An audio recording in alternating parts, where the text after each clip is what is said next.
Good morning. It is Friday, April 9th. It's Friday. I'm happy. Let's get into this. Here are top entertainment industry news headlines from yesterday to get this day started. Last night, the 32nd GLAAD Media Awards happened. Obviously, this is a very important award show. It honors inclusivity and representation of the LGBT community, not just as people, but also issues, which is something we always need to constantly talk about for diversity in general. Big winners from last night: Schitt's Creek for Outstanding Comedy Series, Star Trek Discovery for Drama Series, and Happiest Season for Outstanding Film. I think GLAAD did a very nice way of announcing their winners. They did it primarily on social media and allowed winners to post their acceptance speeches. And they did a short ceremony last night to kind of bring to light bigger topics for them, especially for Glee doing honor to Naya Rivera. So cool award show, obviously good winners. So, watch out for them. In a smart move by Netflix, and I still don't know what Sony's doing in general, the fact that they don't have their own streaming service, but Netflix is taking advantage of that. They have just made an exclusive first pay window licensing deal with Sony to get all the rights to Sony's releases post-theatrical and home entertainment rollout.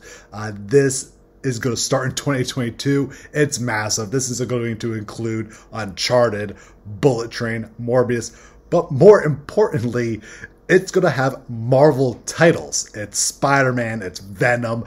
I don't know how Sony isn't doing their own streaming service, but for Netflix to get these titles is a great combatant to Disney Plus, going, you're not the only Marvel in this game. So smart by Netflix, interesting by Sony. Curious if Sony will maybe eventually make their own streaming service, but who knows, but good start right now.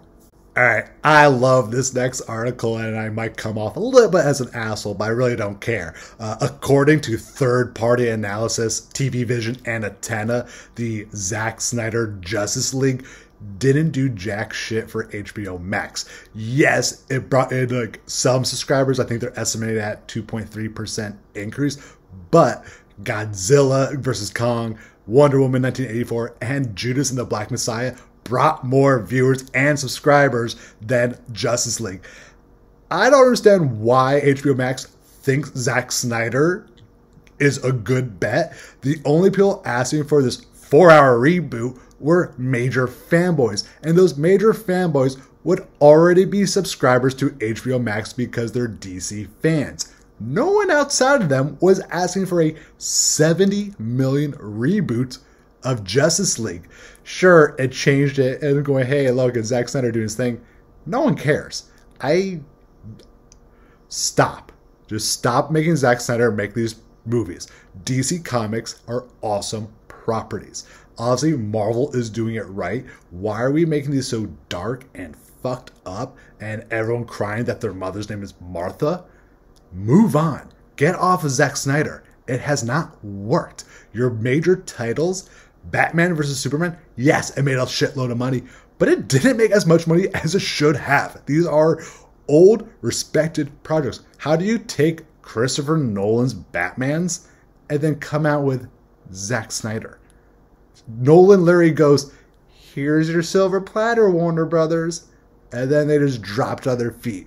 So I'm personally happy that this Justice League reboot didn't do anything for subscribers, and I'm happy that Godzilla vs. Kong did. I mean, that's a monster movie that I don't know how many people are either asking for, but it did very well for them. So just my 2 cents. Okay, to counter that rant and some very good news, the Motion Picture and Television Fund's VA Benefits Assistance Program has helped collect more than $1 million for Hollywood's military veterans that they were owed. These are people from the MPTF who help military vets go to the VA to find out if they are owed any money. The fact that they have brought in $1 million to help these people is a great reason why Hollywood has to continue to support the Motion Picture and Television Fund. I'm not getting paid or anything to plug this, but they do really great things for our industry veterans. So kudos to them. Finding $1 million for people in need is fan-fucking-tastic. Writer-producer Vanessa Ramos has made a multi-year overall deal with Universal TV. She recently sold a single-camera comedy through them to NBC. She is a co-EP right now on Mr. Mayor, so smart move by UTV to make a deal with Vanessa. Obviously a really fun, diverse comedy voice, and kudos to her. I personally think Vanessa's deal makes a lot of sense, but this next deal, I don't understand. Lionsgate has made a first look deal with Cole Sprouse. He is the star from Riverdale. The articles I'm reading are claiming it's because of the success of 5 Feet Apart that he did not produce. So I just always kind of go, vanity deals are vanity deals exactly for that, trying to get the heat off of Cole from Riverdale into Lionsgate projects. I get that. It makes sense business-wise. It's just so silly when you see a lot of these really smart writers and producers and directors who don't have these deals and then have to go through actors who've never produced before or haven't produced anything that they have not starred in, getting these getting these outlook deals that a lot of people are vying for. So I get it. Just a little pet peeve of mine, but it is what it is. Hollywood functions off of financial names and everything like that. Peacock has done a full series order of the reboot of the remake of Queer as Folk. This is being done by UCP. Obviously, this came out first in England on their network and then had a Bravo reboot in America that was based, I believe, out of Pittsburgh. The restructuring of this project is going to focus on diverse leads after a tragic accident in New Orleans. So hopefully that they are going to do an all-gay cast, and I actually really hope that the majority of the behind the scenes is actually going to be a part of the LGBTQ community, because if you're going to do in front, might as well capitalize on behind, because actually I think that's a little bit more important than who is in front of the camera. So we'll see how this comes out, but I think a smart order by Peacock. Time for some attachment news. Natalie Morales, Amy Landecker, and Alice Lee have come aboard to be the 3 leads of the Sarah Cooper, Cindy Chupak pilot for CBS. This is based on Sarah Cooper, who you know from TikTok as the Donald Trump lip syncer. It's based on her book, How to Be Successful Without Hurting Men's Feelings. Amy York Rubin is set to direct the pilot.